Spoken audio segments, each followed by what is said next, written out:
Saddam Hussein, the rise and fall of Iraq's strongman. Part 1. Humble beginnings and early life.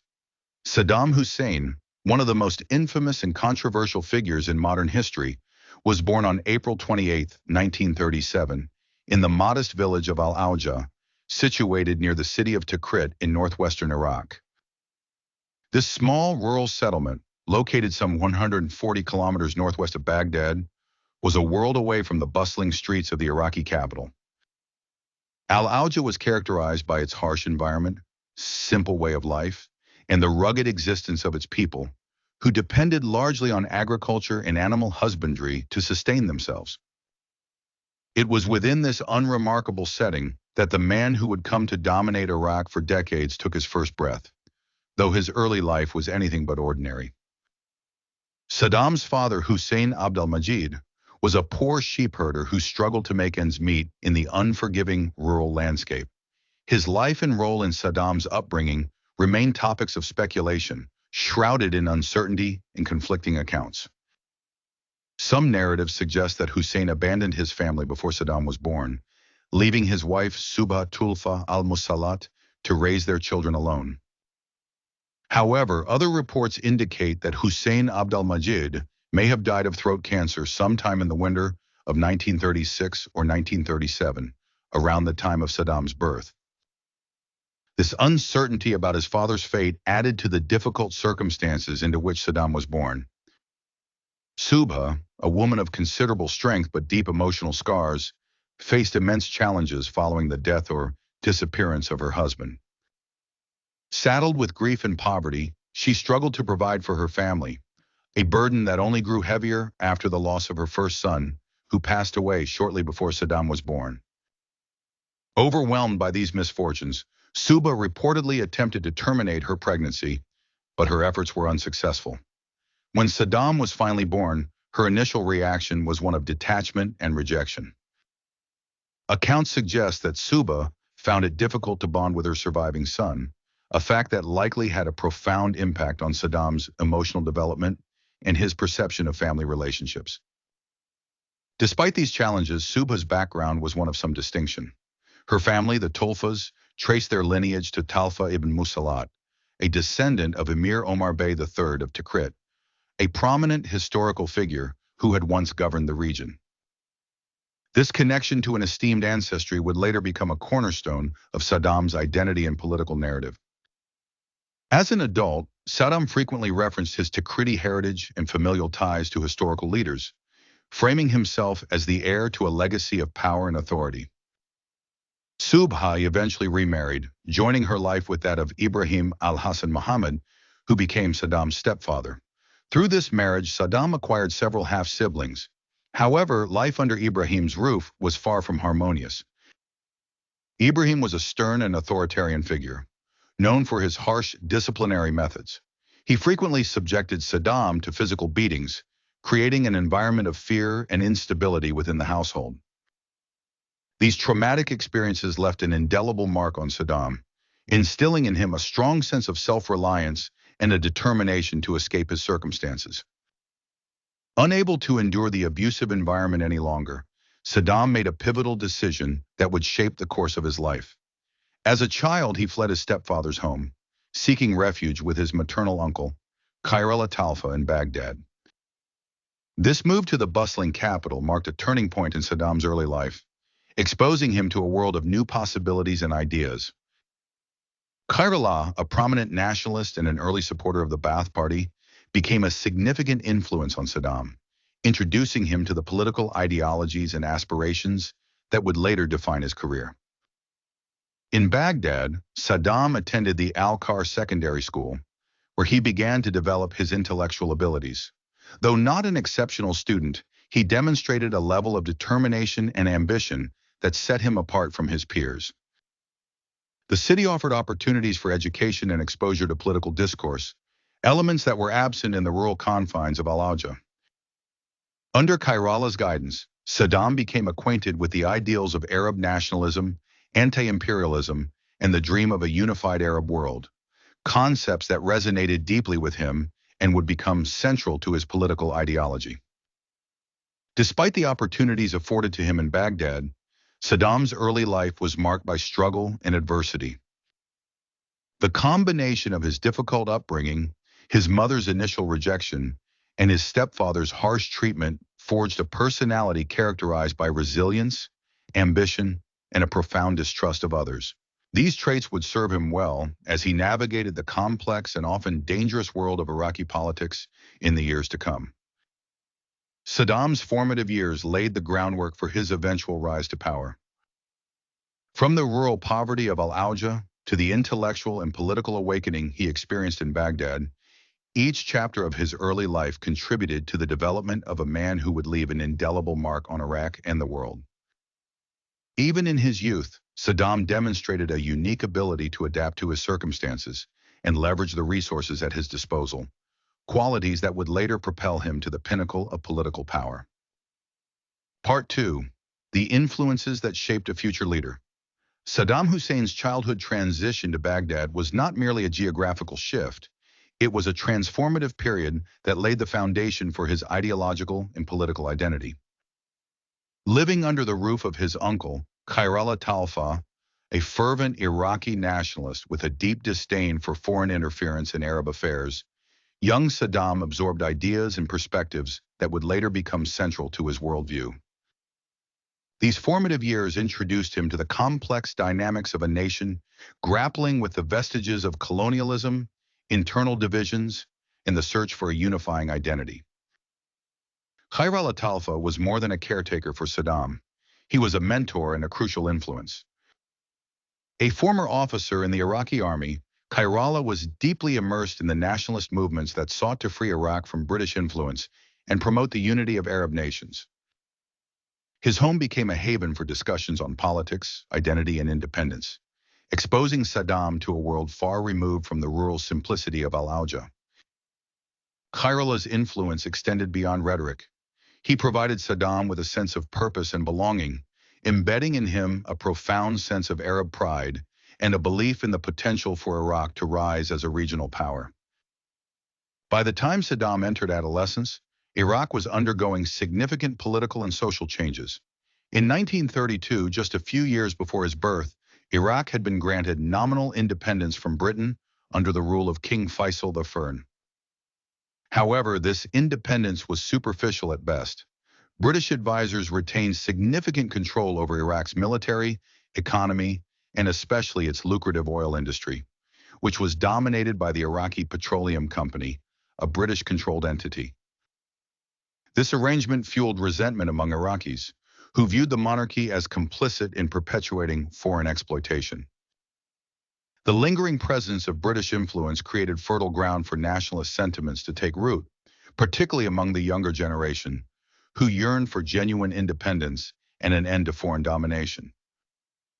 This atmosphere of discontent in the rising tide of anti-imperialist sentiment in the Middle East resonated deeply with young Saddam, who, under his uncle's guidance, began to see himself as a potential agent of change.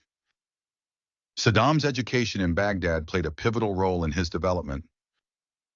Although his academic performance at the Al-Awja Secondary School was not extraordinary, it was during these years that he began to cultivate the skills and traits that would later define his leadership style. He demonstrated an aptitude for oratory and persuasion, qualities that helped him forge connections and build a network of like-minded individuals. His exposure to history, particularly the narratives of Arab and Islamic empires that once dominated the region, instilled in him a sense of destiny. Saddam began to see himself as a modern-day heir to leaders like Saladin or Nebuchadnezzar, figures who symbolized strength, unity, and resistance against foreign domination. Beyond the classroom, Saddam's environment was teeming with political activity. Baghdad in the mid-20th century was a city in flux, characterized by its mix of modernity and tradition, as well as its vibrant political landscape. The rise of nationalist and socialist movements, coupled with the decline of the Iraqi monarchy's credibility, created a dynamic and often volatile atmosphere. Among the most influential of these movements was the Ba'ath Party, founded in 1947 in neighboring Syria. The party's ideology of pan-Arabism, socialism, and anti-imperialism resonated with many Iraqis, including Saddam, who saw in its platform a vision for a stronger, unified Arab world. Saddam's early exposure to the Ba'ath Party's principles came through Kairala, who was an early supporter of the movement. The party's emphasis on Arab unity and its rejection of foreign interference aligned perfectly with the values that Saddam had internalized during his formative years. The Ba'athist vision of a secular, socialist Arab state offered a blueprint for addressing the challenges of poverty, inequality, and political fragmentation that plagued Iraq and the broader Arab world. For Saddam, the Ba'ath Party represented not only an ideological home, but also a pathway to personal power and influence. Despite the opportunities presented by his education and his uncle's mentorship, Saddam's youth was far from idyllic. His experiences of rejection, abuse, and displacement left him with deep psychological scars and a profound sense of mistrust. These formative traumas contributed to the development of a personality marked by a fierce determination to overcome adversity, an unyielding ambition, and a willingness to use any means necessary to achieve his goals. Saddam's ambition was evident even in his teenage years. He began to cultivate a sense of authority and control over his peers, demonstrating an early aptitude for leadership. Friends and acquaintances from this period recalled a young man who was both charismatic and calculating, traits that allowed him to navigate the complex social and political dynamics of Baghdad. His ability to inspire loyalty and instill fear would later become hallmarks of his leadership style, enabling him to consolidate power and maintain control over a deeply divided nation. As Saddam approached adulthood, Iraq's political landscape was on the brink of transformation. The monarchy's inability to address the country's economic and social challenges, combined with its perceived subservience to British interests, had eroded its legitimacy. The rise of nationalist and socialist movements, including the Ba'ath Party, signaled a growing demand for change. It was within this context of political upheaval and ideological ferment that Saddam began to envision his future role in shaping Iraq's destiny. By the time Saddam reached his early 20s, he was no longer the boy from Al-Awja, burdened by a troubled childhood and a sense of alienation. Instead, he had become a young man with a clear sense of purpose, driven by a vision of a stronger, independent Iraq and a determination to rise above the circumstances of his birth. Under the guidance of his uncle, and inspired by the ideals of Arab nationalism, Saddam set his sights on a political career, laying the groundwork for a journey that would ultimately lead him to the pinnacle of power. This period of Saddam's life, characterized by transformation and self-discovery, provides crucial insights into the forces that shaped his character and ambitions. It was during these formative years that Saddam began to develop the ideological framework, leadership skills, and ruthless determination that would define his rise to power. Although still far from the corridors of power, Saddam was already charting a path that would forever alter the course of Iraq's history. Part 3. Saddam's entry into politics and the rise of the Ba'ath Party. By the time Saddam Hussein reached his late teens and early 20s, the political landscape of Iraq had reached a boiling point. The years following the country's nominal independence in 1932 were fraught with discontent, instability, and an increasing demand for change. Iraq, despite its rich oil reserves and strategic position in the Middle East, remained heavily influenced by British interests. The monarchy, led by King Faisal II during Saddam's youth, was seen by many as a puppet of Western powers. This volatile environment, combined with Saddam's growing interest in Arab nationalism, created the perfect storm for his entry into politics. Saddam's uncle, Kairala Talfa, played a pivotal role in guiding him toward political engagement. A staunch nationalist and an early supporter of the Ba'ath Party, Kairala introduced Saddam to the party's core ideology, which centered on the principles of pan-Arabism, socialism, and anti-imperialism. The Ba'ath Party sought to unite the fragmented Arab world into a single, powerful entity that could reclaim its historical significance and resist foreign domination. For Saddam, this vision was not only inspiring, but also deeply personal, as it aligned with his own aspirations to rise above his humble beginnings and contribute to Iraq's transformation. Saddam formally joined the Iraqi branch of the Ba'ath Party in 1957 at the age of 20. At the time, the party was still a relatively small and marginal movement within Iraq, with only a few hundred members concentrated in Baghdad and other major cities. Despite its limited size, the party's radical agenda and passionate members gave it an outsized influence in the country's political discourse. The Ba'ath Party's emphasis on action, revolution, and social reform resonated deeply with Saddam, who saw it as a vehicle for both personal advancement and national liberation. Saddam's early involvement in the party was marked by his commitment and willingness to take risks. He quickly gained a reputation as a loyal and ambitious member, eager to prove himself to the party's leadership. During this period, Saddam's activities were primarily focused on spreading the Ba'athist message, recruiting new members, and participating in the party's clandestine efforts to undermine the monarchy. These efforts were not without danger, as political opposition to the monarchy often led to imprisonment or worse. Nevertheless, Saddam's determination and fearlessness earned him the respect of his peers and the attention of senior party leaders. The late 1950s were a period of profound change in Iraq, as dissatisfaction with the monarchy reached a tipping point. The monarchy's failure to address the country's economic and social challenges, combined with its perceived loyalty to British interests, fueled widespread resentment. Iraqis looked to neighboring Egypt, where Gamal Abdel Nasser had overthrown the monarchy in 1952 and established a republic based on the principles of Arab nationalism. Nasser's success inspired similar revolutionary movements across the Arab world, including Iraq. The growing discontent culminated in the 14th of July Revolution of 1958, a watershed moment in Iraq's history. Led by military officers Abdul Salam Arif and Abdel Karim Qasim, the revolution overthrew the monarchy, ending the rule of King Faisal I and establishing the Iraqi Republic. The coup was swift and brutal, with the royal family and several of its supporters executed within hours. For the Ba'ath Party, the revolution represented an opportunity to gain influence in the new political order. However, the party's relatively small size and internal divisions limited its ability to capitalize on the situation fully. While the Ba'ath Party initially supported the new republic, tensions soon arose between the party and Abdel Karim Qasim, who emerged as the country's de facto leader. Qasim's refusal to join Nasser's United Arab Republic, a political union between Egypt and Syria, and his growing reliance on the Iraqi Communist Party alienated the Ba'athists, who viewed pan-Arab unity and opposition to communism as central to their ideology. This rift set the stage for a bitter rivalry between Qasim's government and the Ba'ath Party. Saddam, though still a junior member of the party, was deeply influenced by these developments.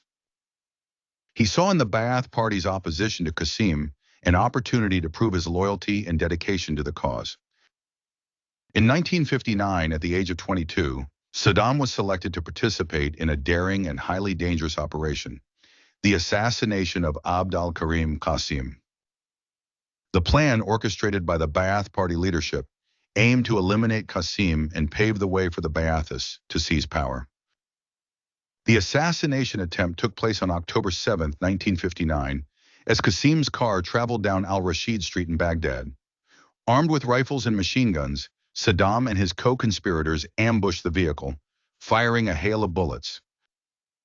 While Qasim was wounded in the attack, he survived, with the bullets striking his arm and shoulder instead of delivering a fatal blow. The assassination attempt quickly descended into chaos, with members of Qasim's security detail returning fire. Saddam himself was shot in the leg during the melee, but managed to escape the scene. The failure of the assassination plot had serious consequences for Saddam and the other conspirators. Several of his comrades were arrested, tried, and executed by the Qasim government. Saddam, however, was able to evade capture, thanks in part to the extensive network of Ba'athist supporters who helped smuggle him out of Iraq.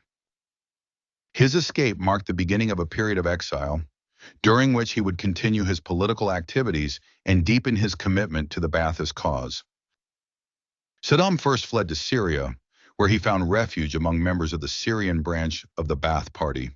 From there, he traveled to Egypt, a country that had become a haven for Arab nationalists under Nasser's leadership. In Cairo, Saddam enrolled at the University of Cairo to study law, though his academic pursuits were secondary to his political ambitions. His time in exile was a period of reflection and growth, allowing him to refine his ideological beliefs and build connections with other Arab nationalists. Despite the setback of the failed assassination attempt, Saddam remained undeterred in his quest for political power.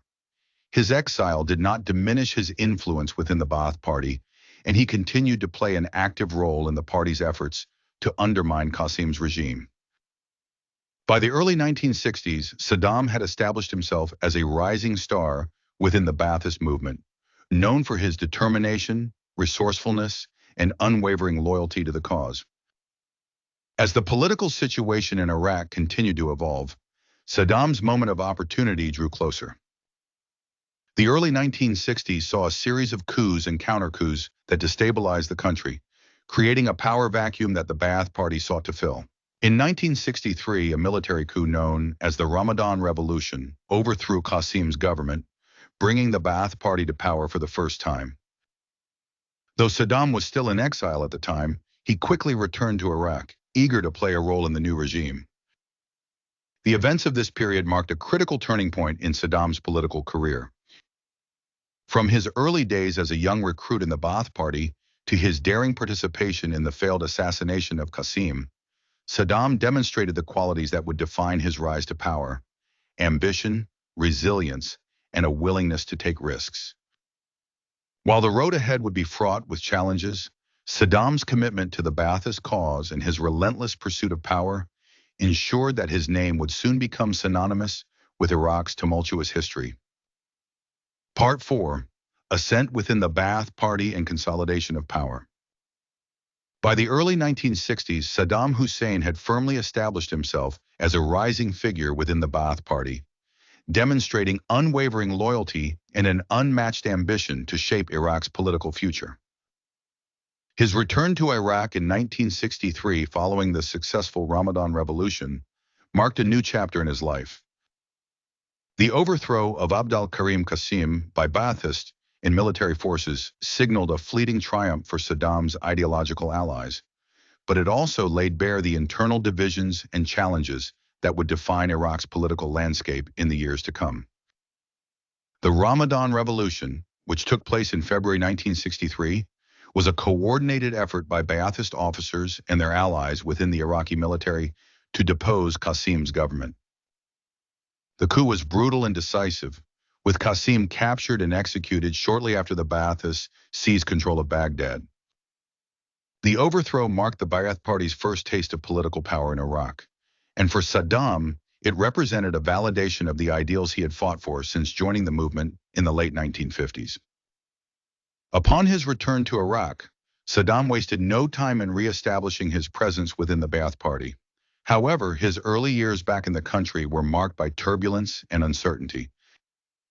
The Ba'athist regime that emerged from the Ramadan Revolution was short-lived, lasting only 9 months before being overthrown by a counter-coup led by Abdul Salam Arif, one of Qasim's former allies. The coup exposed deep fractures within the Ba'ath Party, with rival factions vying for influence and control. During this period of upheaval, Saddam began to carve out a distinct role for himself within the party. Although still relatively young and lacking the seniority of some of his peers, he quickly gained a reputation as a skilled organizer and strategist. His ability to navigate the party's internal divisions and build alliances with key figures set him apart from other members. It was also during this time that Saddam's ruthless pragmatism began to emerge, as he demonstrated a willingness to eliminate rivals and suppress dissent to secure his position. The counter-coup of November 1963, which ousted the Ba'athists from power, forced Saddam and many of his comrades into hiding. The new regime, led by Abdul Salam Arif, sought to dismantle the Ba'ath Party and suppress its influence. For Saddam, this period of exile and underground activity was both a challenge and an opportunity. Operating from the shadows, he worked tirelessly to rebuild the party's network and maintain its relevance in the face of persecution. In 1964, Saddam's efforts to revive the Ba'ath Party came to the attention of the Arif government, which viewed him as a significant threat. He was arrested and imprisoned, accused of conspiring to overthrow the regime and plotting an assassination attempt against President Arif. Saddam's imprisonment was a defining moment in his political career, as it tested his resilience and resolve. Despite the harsh conditions of his confinement, he continued to wield influence within the Ba'ath Party, using his time in prison to strengthen his connections and refine his vision for Iraq's future. Saddam's time in prison was cut short in 1966, when he managed to escape in a daring and meticulously planned operation. The details of his escape remain the subject of speculation, but it is widely believed that he received assistance from loyalists within the Ba'ath Party who saw him as a critical figure in their struggle against the Arif regime. Following his escape, Saddam resumed his activities with renewed determination, taking on an increasingly prominent role within the party. By the late 1960s, Saddam had risen to a position of considerable influence within the Ba'ath Party's regional command, the governing body responsible for directing the party's activities in Iraq. His ascent was fueled by his organizational skills, his ability to navigate complex political landscapes, and his willingness to use coercion and violence to achieve his goals. He played a key role in consolidating the party's power, addressing internal divisions, and laying the groundwork for its eventual return to prominence. Saddam's rise coincided with a period of significant turmoil in Iraq's political landscape. The Arif government faced growing challenges from various factions, including the military, communists, and nationalist groups. This instability created an opening for the Ba'ath Party to reassert itself as a major political force. Saddam, ever the opportunist, capitalized on this environment, positioning himself as a unifying figure within the party and a champion of its revolutionary ideals. The opportunity for the Ba'athists to reclaim power came in July 1968 with the launch of the 17th of July Revolution. This bloodless coup, orchestrated by the Ba'ath Party in collaboration with sympathetic military officers, overthrew the government of Abdul Rahman Arif, the younger brother of Abdul Salam Arif, who had died in a helicopter crash in 1966. The coup marked the beginning of a new era in Iraq's history, with the Ba'ath Party firmly in control of the state. Saddam's role in the coup was pivotal, though largely behind the scenes. As a trusted lieutenant of Ahmed Hassan al-Bakr, the newly installed president and a senior Ba'athist leader, Saddam worked to secure the loyalty of key military units and ensure the success of the coup. In recognition of his contributions, he was appointed vice president of Iraq, a position that placed him at the heart of the new regime. As vice president, Saddam was tasked with overseeing a wide range of responsibilities, from internal security to economic development. His pragmatic approach and ability to manage complex issues quickly made him indispensable to the Ba'athist leadership. However, his ambitions extended far beyond the role of vice president. Over the next decade, Saddam would systematically consolidate his power, positioning himself as the de facto leader of Iraq and preparing to assume absolute control. The 17th of July Revolution marked the beginning of Saddam's ascent to the pinnacle of power in Iraq. From his early days as a young recruit in the Ba'ath Party to his role in orchestrating the coup that brought the party back to power, Saddam demonstrated the traits that would define his leadership: ambition, ruthlessness, and an unrelenting drive to shape Iraq's destiny. While his rise was far from complete, the foundation had been laid for a career that would leave an indelible mark on the history of Iraq and the Middle East. Part 5. Consolidation of power in the 1970s. The 17th of July Revolution of 1968 marked a turning point in Iraq's history, not only for the nation, but for Saddam Hussein, who began to rise as a central figure within the newly established Ba'athist regime. Though Ahmed Hassan al-Bakr was installed as president and official head of state, it quickly became clear that Saddam, as vice president, was more than a mere deputy. Over the course of the 1970s, Saddam systematically consolidated his power, using a combination of strategic reforms, political cunning, and ruthless suppression of opposition to emerge as Iraq's unchallenged leader. Economic reforms and the nationalization of oil. One of the key pillars of Saddam's rise to dominance was his ability to transform Iraq's economy and increase the government's control over its wealth. During the early 1970s, Saddam spearheaded efforts to nationalize Iraq's oil industry, which had long been dominated by Western interests, particularly the Iraqi Petroleum Company, IPC. In 1972, the Ba'athist government formally nationalized the IPC, bringing Iraq's vast oil reserves under state control. This bold move not only enhanced Iraq's sovereignty, but also allowed the regime to reap the full financial benefits of its oil wealth. The timing of the nationalization was fortuitous. The 1973 oil crisis, triggered by an embargo imposed by Arab oil-producing nations in response to Western support for Israel during the Yom Kippur War, caused oil prices to skyrocket. Iraq, as a major oil producer, saw its revenues soar, providing the Ba'athist government with unprecedented financial resources. Saddam, as the architect of the nationalization policy, was widely credited with this economic windfall, further solidifying his influence within the regime. With oil revenues flooding the state's coffers, Saddam embarked on an ambitious program of modernization and development. Infrastructure projects, including the construction of roads, schools, hospitals, and industrial facilities, transformed Iraq into one of the most developed nations in the Arab world. The government invested heavily in education, launching literacy campaigns and expanding access to higher education, with a particular emphasis on promoting the role of women in the workforce. These efforts earned Saddam recognition from international organizations such as UNESCO, which praised Iraq's progress in literacy and education, strengthening the state and suppressing dissent. While Saddam's economic reforms earned him praise, his consolidation of power was equally dependent on his ability to maintain control over Iraq's political and security apparatus. Early in his tenure as vice president, Saddam focused on strengthening the Ba'ath Party and eliminating potential rivals within its ranks. He established a vast network of informants and intelligence operatives, ensuring that dissent within the party was swiftly identified and crushed.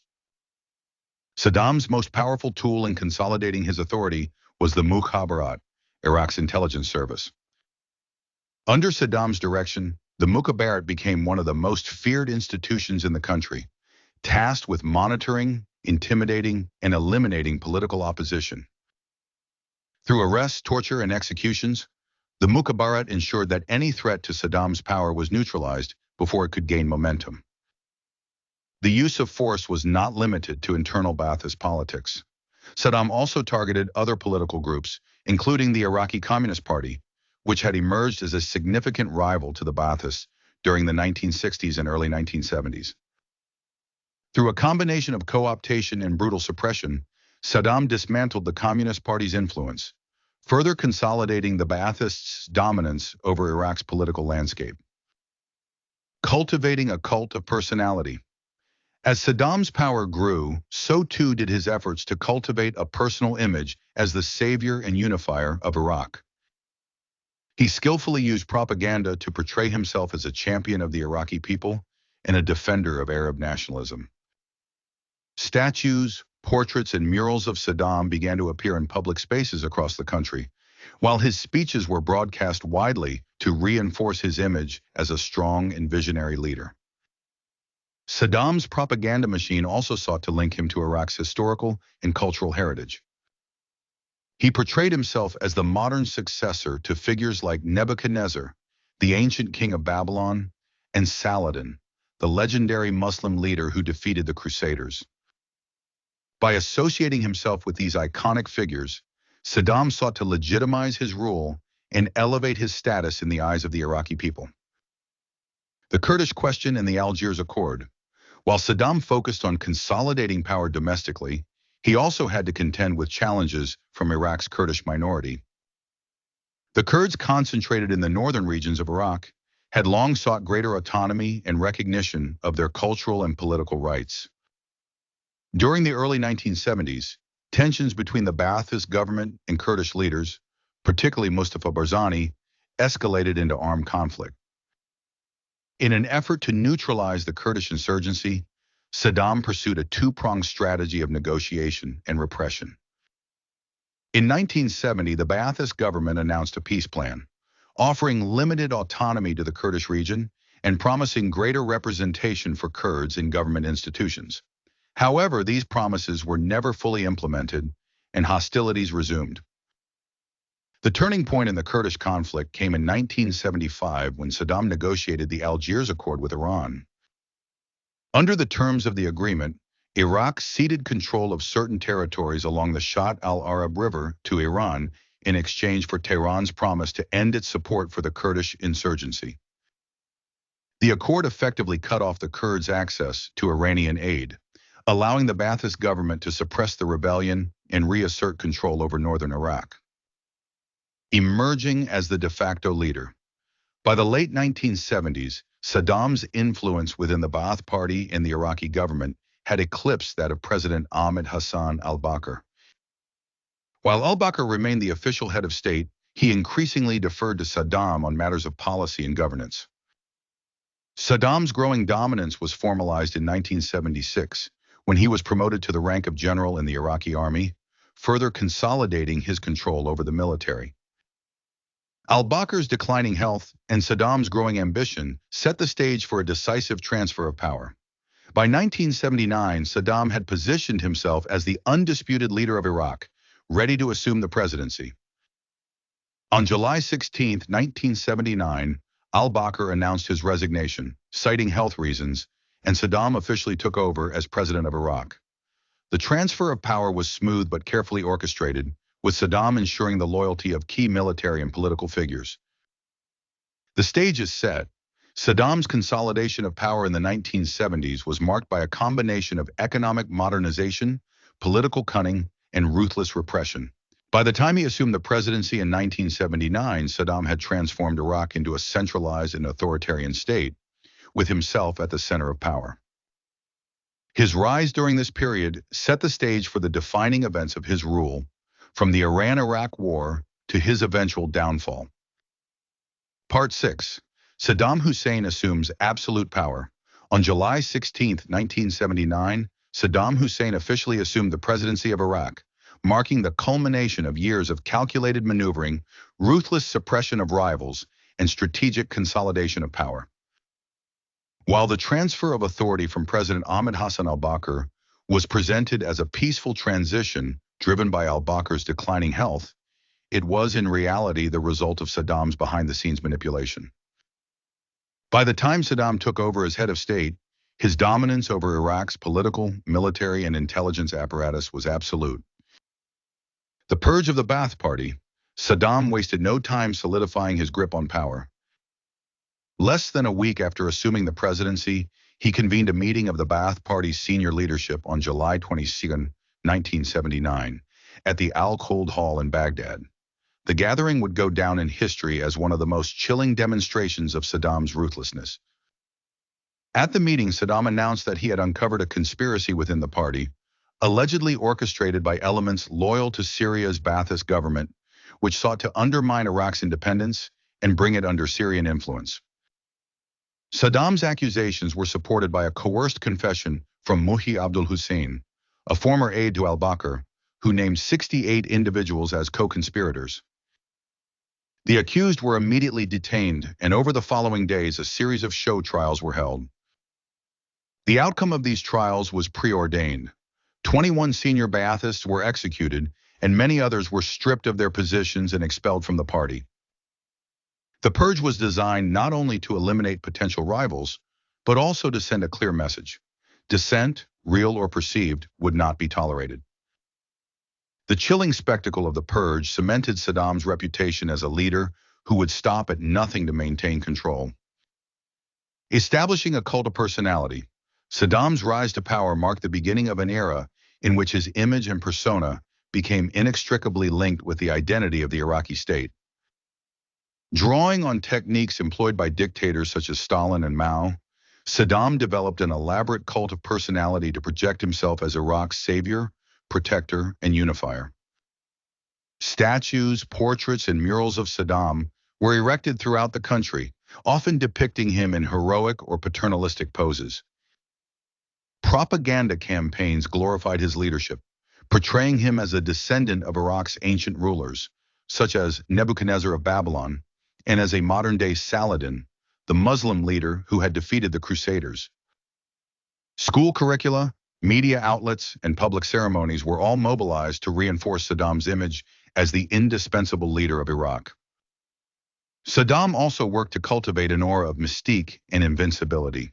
Stories of his bravery, intelligence, and generosity were widely circulated, often exaggerated or entirely fabricated. The message was clear. Saddam was not just a leader, he was a symbol of Iraq's strength, unity, and defiance in the face of external threats. Repression and control. To maintain his authority, Saddam relied heavily on Iraq's extensive security and intelligence apparatus, which he had been instrumental in building during his tenure as vice president. The Mukhabarat, Iraq's intelligence agency, became the backbone of his regime, tasked with monitoring political dissent, eliminating opposition, and maintaining an atmosphere of fear.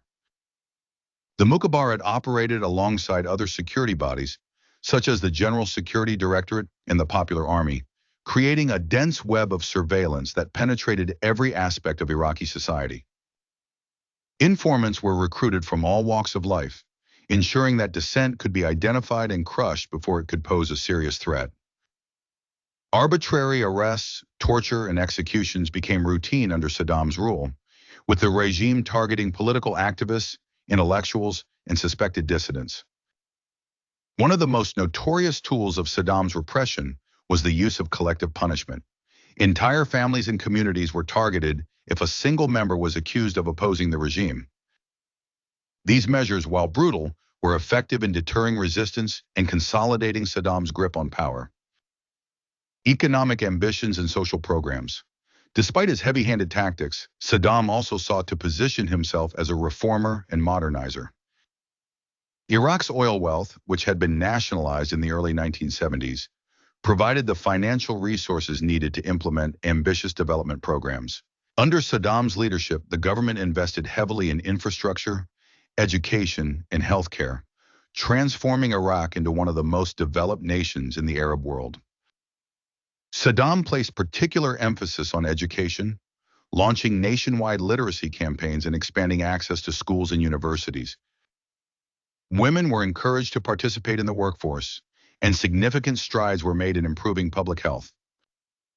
These achievements earned Saddam recognition from international organizations such as UNESCO, which praised Iraq's progress in literacy and education. However, the benefits of Saddam's development programs were often overshadowed by the regime's authoritarian nature.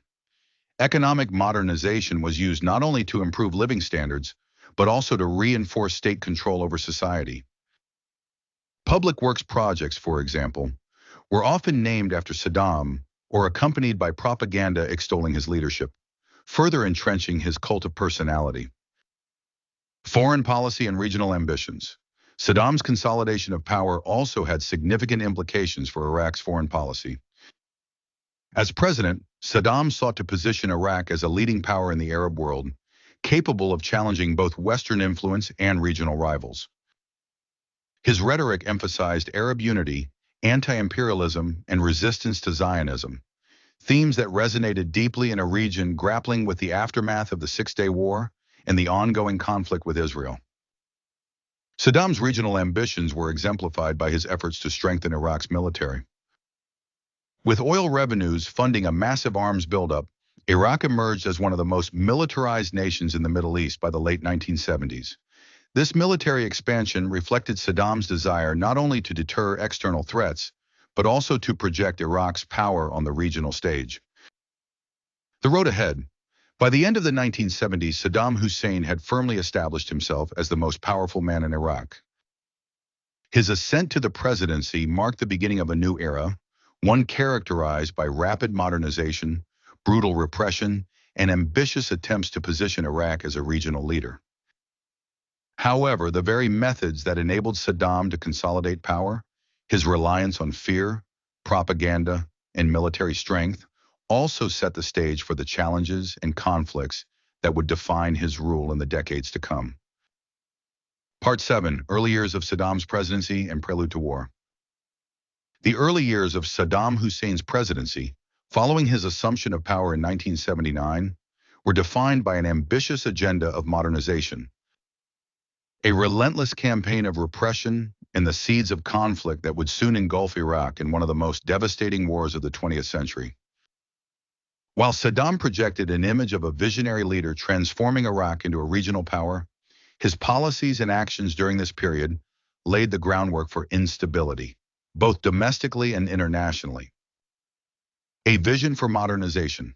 Upon taking office, Saddam continued the modernization efforts initiated during his tenure as vice president.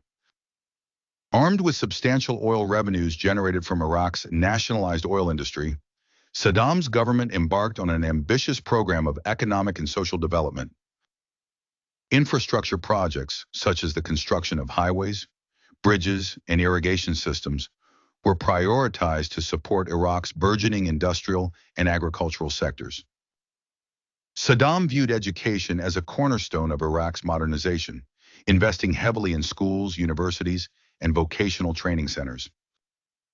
The government implemented compulsory education laws, established adult literacy programs, and expanded opportunities for women to pursue higher education and enter the workforce. These measures earned Iraq recognition as one of the most advanced countries in the Arab world in terms of literacy and education. The healthcare sector also benefited from Saddam's modernization drive. Hospitals and clinics were built across the country, and public health campaigns targeted diseases such as malaria and tuberculosis. Iraq's oil wealth enabled the government to provide subsidized healthcare services to its citizens, further enhancing the regime's image domestically and internationally. Authoritarian rule and state control. Despite these advances, Saddam's presidency was characterized by an unrelenting consolidation of power and the suppression of dissent.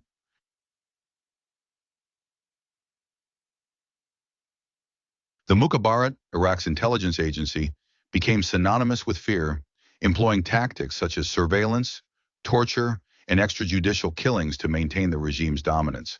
The pervasive climate of fear extended beyond political dissidents to ordinary citizens.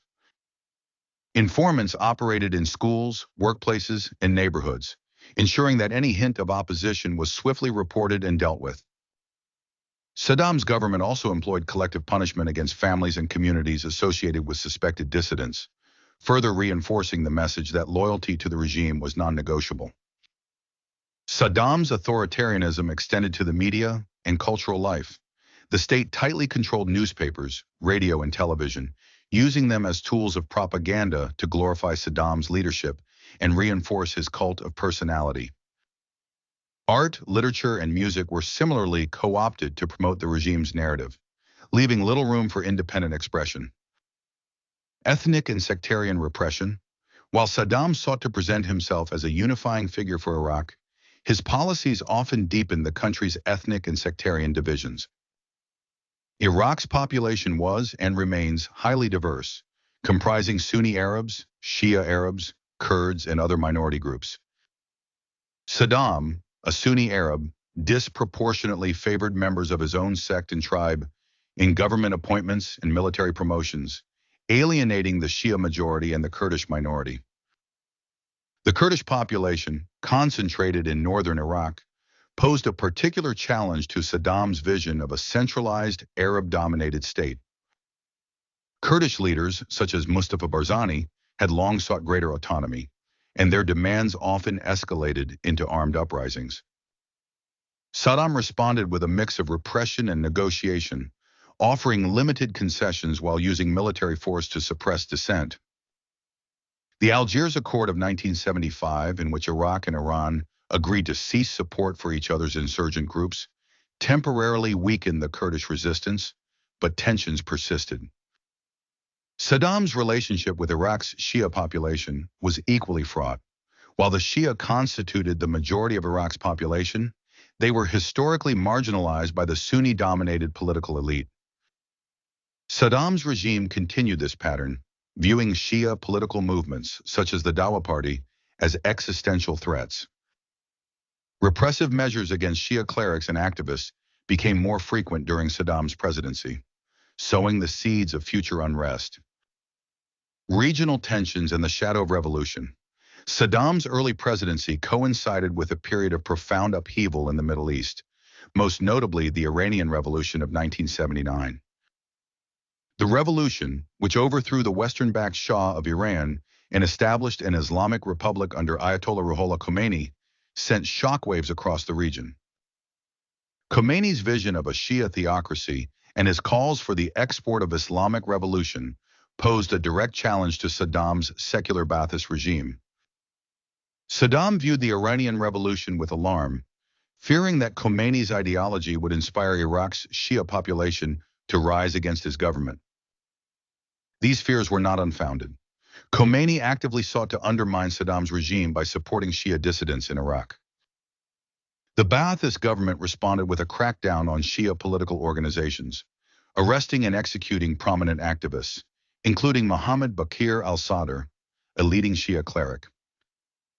The tension between Iraq and Iran escalated into open hostility as both nations engaged in a war of rhetoric and proxy conflicts.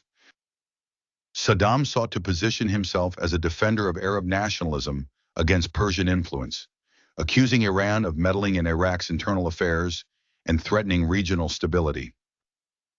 The rhetoric on both sides grew increasingly belligerent, setting the stage for a confrontation that would have catastrophic consequences.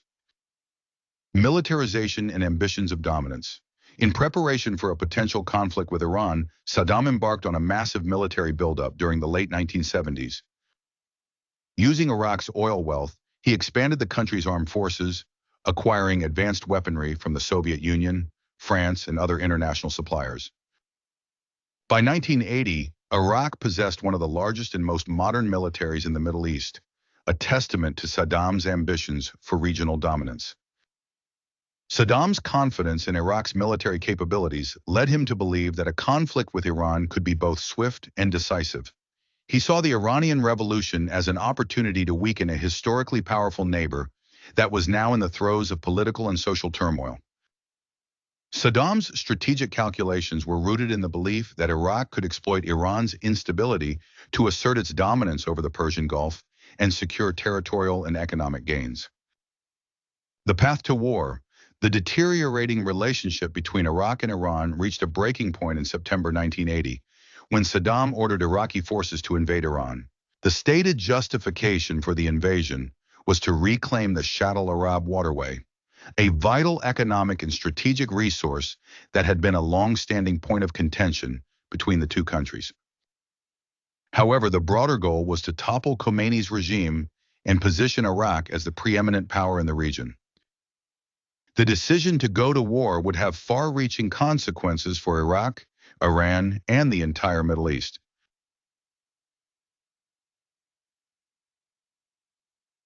The Iran-Iraq War, as it would come to be known, would test Saddam's leadership, reshape Iraq's economy and society, and set the stage for the challenges and conflicts that would define the rest of his presidency. Part 8. The Iran-Iraq War, 1980-1988. A conflict of unimaginable devastation. The Iran-Iraq War, which began in September 1980, was a defining moment in Saddam Hussein's presidency and one of the most catastrophic conflicts in modern Middle Eastern history. What Saddam initially envisioned as a quick and decisive campaign to weaken Iran and assert Iraq's dominance in the Persian Gulf devolved into an 8-year quagmire of attrition marked by immense loss of life, widespread destruction, and international controversy. The war not only tested Saddam's leadership, but also reshaped Iraq's domestic and international standing for decades to come. The invasion of Iran. A calculated gamble.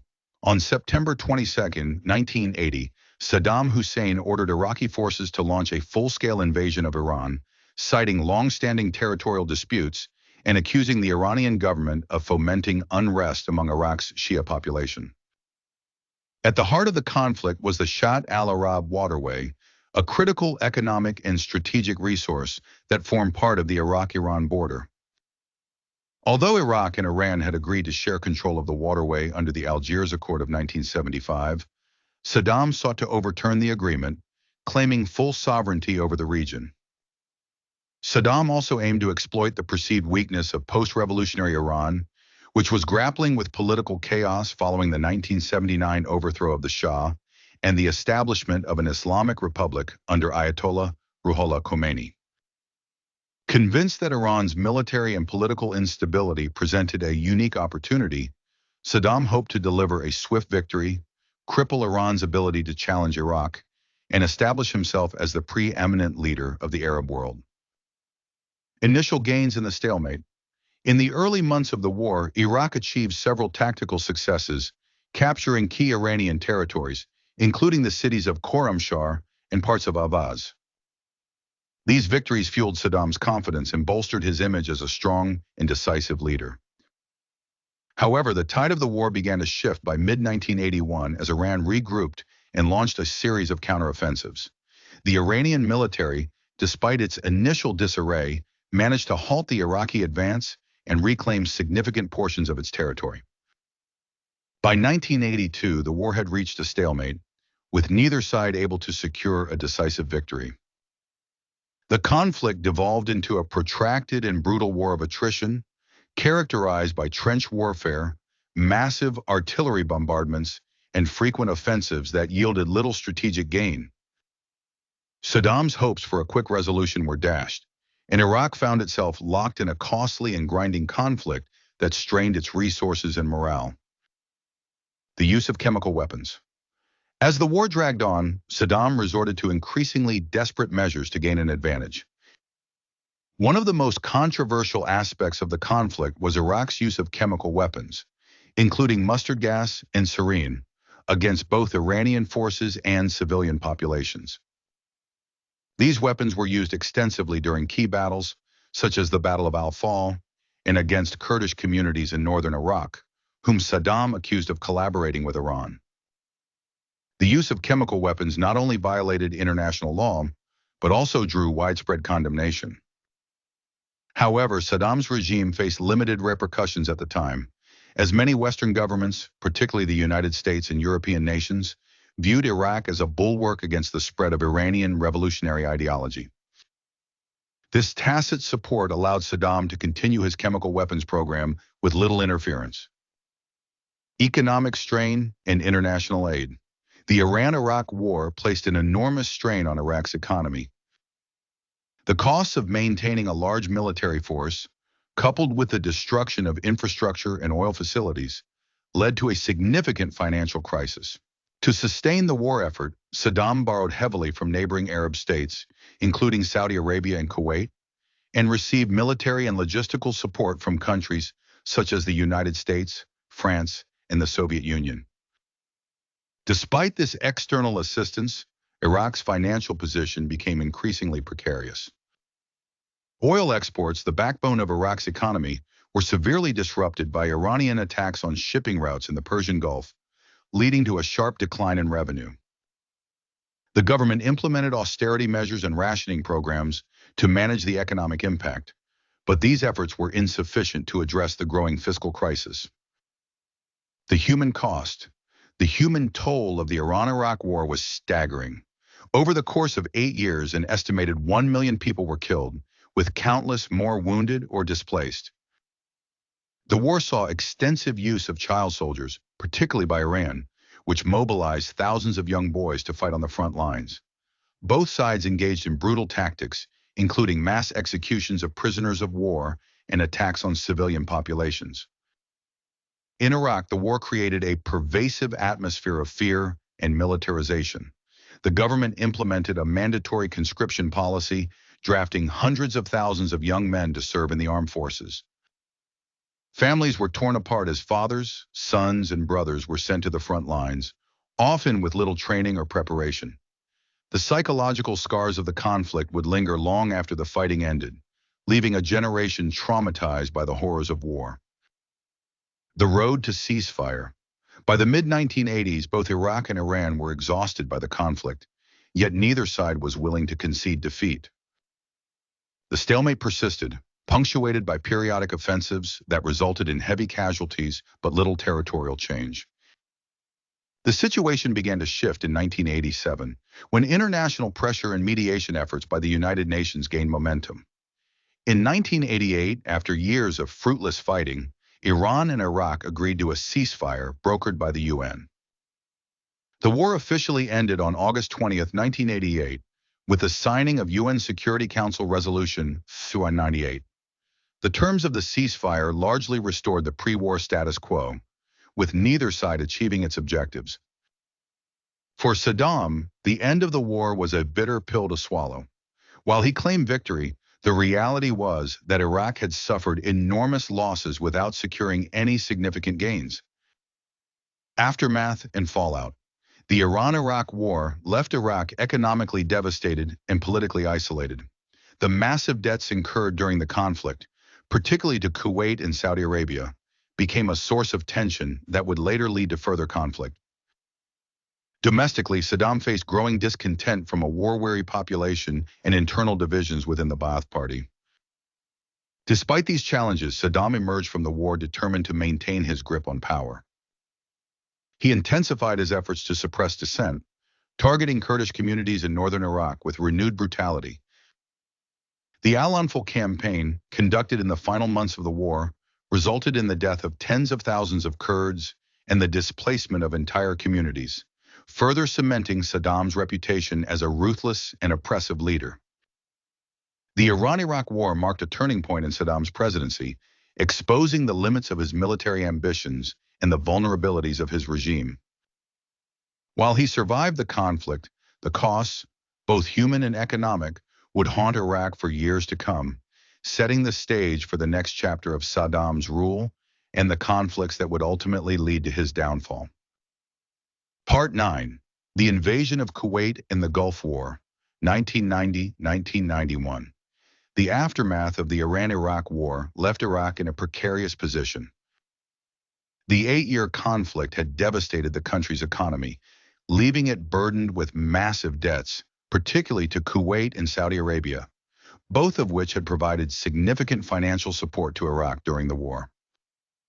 For Saddam Hussein, these debts, combined with a weakened post-war economy and declining oil revenues, created an urgent need to reassert Iraq's dominance and secure resources to stabilize his regime. This desperation set the stage for the invasion of Kuwait in 1990, a decision that would lead to the Gulf War and dramatically alter Saddam's rule and Iraq's standing in the world. Economic strains in the prelude to invasion. By the late 1980s, Iraq faced an economic crisis. The war with Iran had cost Iraq an estimated $500 billion, and the country was struggling to rebuild its infrastructure and revive its oil-dependent economy. Compounding the problem was the sharp decline in global oil prices, which reduced Iraq's primary source of revenue. Saddam's government, heavily reliant on oil exports to fund its programs and military, found itself unable to meet its financial obligations, including debts amounting to $14 billion to Kuwait. Tensions between Iraq and Kuwait escalated as Saddam accused Kuwait of engaging in economic warfare against Iraq. Specifically, Saddam alleged that Kuwait was overproducing oil in violation of OPEC quotas, which drove down global oil prices and further strained Iraq's economy. Engaging in slant drilling into Iraq's Rumaila oil field, effectively stealing Iraqi resources. Saddam framed these accusations as an affront to Iraq's sovereignty and an extension of Kuwait's historical subservience to British colonial interests. Despite diplomatic efforts to resolve the dispute, Saddam's frustration grew, and he began to view military action as the solution to Iraq's economic and geopolitical challenges. The invasion of Kuwait. On August 2, 1990, Saddam Hussein ordered Iraqi forces to invade Kuwait, launching a swift and overwhelming military campaign. Within hours, Iraqi troops captured Kuwait City and effectively took control of the entire country. The invasion was marked by its efficiency, with Kuwait's small military offering little resistance against Iraq's well-equipped forces, which had been bolstered during the Iran-Iraq War. Saddam quickly declared Kuwait to be Iraq's 19th province, claiming historical ties between the two nations. He justified the invasion by accusing Kuwait's ruling family, the Al-Sabahs, of corruption and betrayal of Arab unity. Saddam's rhetoric sought to frame the invasion as a blow against Western imperialism and an act of justice for Iraq's economic grievances. International condemnation and coalition response. The invasion of Kuwait sparked immediate and widespread international condemnation. The United Nations (UN) passed a series of resolutions demanding Iraq's withdrawal and imposing severe economic sanctions. The United States, under President George H.W. Bush, quickly took the lead in organizing a multinational coalition to oppose Saddam's aggression. Key allies, including the United Kingdom, France, and Saudi Arabia, joined the effort, while Egypt, Syria, and other Arab nations provided regional support. The coalition framed its intervention as a defense of Kuwait's sovereignty and a stand against aggression in the Middle East. However, underlying motives, such as securing access to oil resources and countering Saddam's ambitions for regional dominance, also played a significant role. Saddam's attempt to link the crisis to broader issues, such as the Israeli occupation of Palestinian territories, failed to garner significant support, leaving Iraq increasingly isolated. Operation Desert Storm. After months of failed negotiations and the buildup of coalition forces in Saudi Arabia, the Gulf War began in earnest with Operation Desert Storm on January 17, 1991. The campaign started with a massive aerial bombardment, targeting Iraqi military installations, infrastructure, and command centers. Over the course of several weeks, coalition forces unleashed a relentless air assault, crippling Iraq's ability to sustain its occupation of Kuwait. On February 24, 1991, the coalition launched a ground offensive, sweeping into Kuwait and southern Iraq. The operation was a decisive success, with Iraqi forces retreating in disarray. Within 100 hours, the coalition had liberated Kuwait and forced Iraqi troops back across the border. Saddam, in a final act of defiance, ordered the destruction of Kuwait's oil infrastructure. Iraqi forces set fire to over 600 oil wells, creating an environmental catastrophe. The smoke from the fires darkened the skies over Kuwait and neighboring countries, and it took months to extinguish the flames. The aftermath of the war. The Gulf War officially ended on February 28, 1991, with President George H.W. Bush declaring a ceasefire. Despite Iraq's defeat, the coalition chose not to pursue regime change, a decision influenced by concerns over the potential fragmentation of Iraq and the destabilization of the region. Saddam, though weakened, remained in power. The war had devastating consequences for Iraq. The coalition's bombing campaign had left much of the country's infrastructure in ruins, including roads, bridges, power plants, and communication networks. The UN sanctions imposed after the invasion of Kuwait remained in place, crippling Iraq's economy and severely limiting its ability to rebuild. These sanctions led to widespread suffering among the Iraqi population, with shortages of food, medicine, and basic necessities becoming a daily reality. Domestically, Saddam faced uprisings from both Kurds in the north and Shia Arabs in the south, emboldened by the regime's military defeat.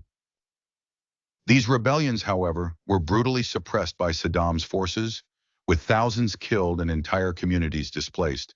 The regime's use of chemical weapons and other repressive tactics during these uprisings further cemented Saddam's reputation as a ruthless dictator. Saddam's defiance. Despite his defeat in the Gulf War, Saddam portrayed himself as a resilient leader who had stood up to Western imperialism. He used state propaganda to depict the war as a heroic struggle against overwhelming odds, emphasizing Iraq's survival as a testament to his leadership. Saddam's ability to maintain control over Iraq, despite the war's disastrous consequences, highlighted his mastery of repression and his ability to exploit divisions within Iraqi society. However, the Gulf War marked a turning point in Saddam's presidency. Iraq's international isolation deepened, and the regime became increasingly reliant on coercion and propaganda to maintain its grip on power. The war also set the stage for future conflicts, as Saddam's relationship with the West and his neighbors remained deeply antagonistic. Part 10. The Iraq War, Saddam's Fall, and his final chapter. The events of the 1990s, particularly the aftermath of the Gulf War and the imposition of crippling sanctions, had left Iraq politically isolated economically devastated, and socially fractured. Yet Saddam Hussein's regime endured, sustained by a combination of ruthless repression and state propaganda. However, the events of September 11, 2001, and the subsequent U.S.-led war on terror would soon lead to the final chapter of Saddam's life. The Iraq War, launched in 2003, would end his reign and bring him to justice for decades of crimes against his own people. The lead-up to the Iraq War. Following the 9/11 terrorist attacks, the administration of U.S. President George W. Bush identified Iraq as part of an axis of evil, alleging that Saddam Hussein's regime was actively developing weapons of mass destruction, WMDs, and maintaining ties to terrorist organizations such as Al-Qaeda. While these claims were highly controversial and lacked concrete evidence, they provided the rationale for a campaign to remove Saddam from power. In November 2002, the United Nations Security Council passed Resolution 1441 demanding that Iraq allow international weapons inspectors to return and verify the dismantling of its alleged WMD programs. While Saddam's government complied by granting inspectors access, their findings did not support the Bush administration's claims. Nevertheless, the U.S. and its allies accused Saddam of continued deception, arguing that regime change was necessary to ensure regional stability and global security. By early 2003, diplomatic efforts had collapsed. Despite widespread opposition from the international community and key allies such as France and Germany, the U.S. and the United Kingdom pressed ahead with plans for a military invasion. The U.S.-led invasion of Iraq. The Iraq War began on March 20, 2003, with a massive bombing campaign codenamed Shock and Awe. Coalition forces led by the United States launched a swift invasion of Iraq from the south, targeting Baghdad and key military installations. Within weeks, Iraqi forces, weakened by years of sanctions and limited resources, collapsed under the weight of the coalition's superior firepower. On April 9, 2003, Baghdad fell to coalition forces. Images of U.S. soldiers toppling a statue of Saddam Hussein in Firdos Square became symbolic of the regime's downfall. Saddam, along with his closest family members and advisors, fled the city, retreating into hiding as coalition forces extended their control over Iraq. Saddam's capture. For months after the fall of Baghdad, Saddam evaded capture, despite an intensive manhunt by U.S. forces. The search for him became a central focus of the coalition's efforts to stabilize Iraq, symbolizing the need to dismantle the remnants of Ba'athist power. In an effort to motivate cooperation, the U.S. issued decks of playing cards featuring the most wanted members of Saddam's regime, with Saddam himself designated as the Ace of Spades. On December 13, 2003, Saddam was finally captured during Operation Red Dawn, a mission conducted near his hometown of Tikrit. Discovered hiding in a small underground bunker, a spider hole, Saddam was disheveled, armed with a pistol, but offered no resistance. His capture was announced to the world the following day, signaling the end of an era in Iraq's history. Trial and execution. After his capture, Saddam was transferred to Camp Cropper, a U.S.-run detention facility near Baghdad. In 2004, the Iraqi Special Tribunal was established to prosecute Saddam and other high-ranking Ba'athist officials for crimes committed during their rule. The charges against Saddam included the 1982 Dujail massacre, in which 148 Shia villagers were executed in retaliation for an assassination attempt on Saddam. The Anfal Campaign, 1986-1989, a genocidal operation targeting Iraq's Kurdish population, resulting in the deaths of tens of thousands and the destruction of entire villages. The use of chemical weapons against civilians, including the infamous Al-Awja chemical attack in 1988.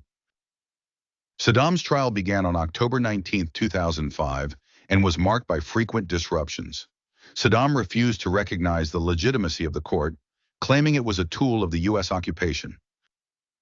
He often used the proceedings as a platform to denounce his captors and portray himself as a martyr for Iraq. Despite his defiance, the evidence against him was overwhelming. On November 5, 2006, Saddam Hussein was found guilty of crimes against humanity for the Dujail massacre and sentenced to death by hanging. His appeals were swiftly rejected, and his execution was scheduled for December 30th, 2006. Saddam's final days were marked by moments of reflection and defiance. Reports from his guards at Camp Cropper describe him listening to music, gardening, and engaging in small acts of defiance, such as sending back meals he deemed poorly prepared. On the day of his execution, Saddam remained composed, reportedly refusing a hood as he was led to the gallows. Saddam's legacy in Iraq's descent into chaos. Saddam Hussein was executed on December 30th, 2006 at Camp Justice in Baghdad. His body was later buried in his hometown of Al-Awja, near Tikrit, in a family plot. For some Iraqis, his death marked the end of a tyrannical era, while others, particularly among Sunni Arabs, viewed it as a moment of humiliation and a catalyst for further division. Despite his removal, Saddam's legacy continued to loom large over Iraq. The US-led invasion and subsequent occupation plunged the country into chaos, with insurgencies, sectarian violence, and political instability becoming hallmarks of post-Saddam Iraq.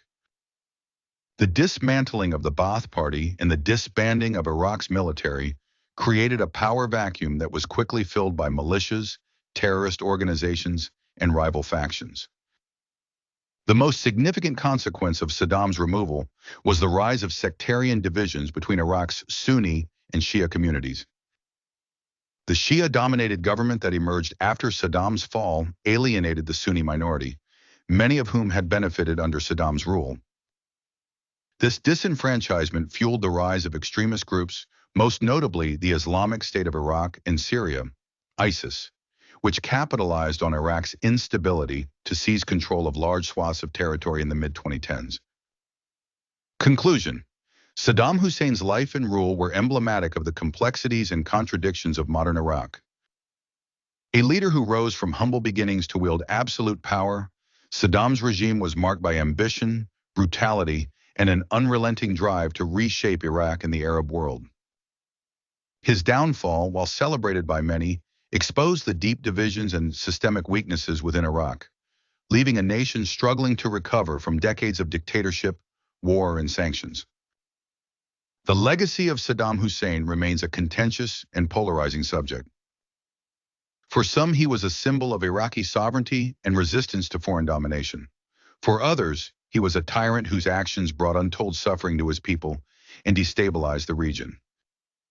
What is undeniable, however, is that Saddam's rule and its aftermath continue to shape the trajectory of Iraq and the Middle East to this day.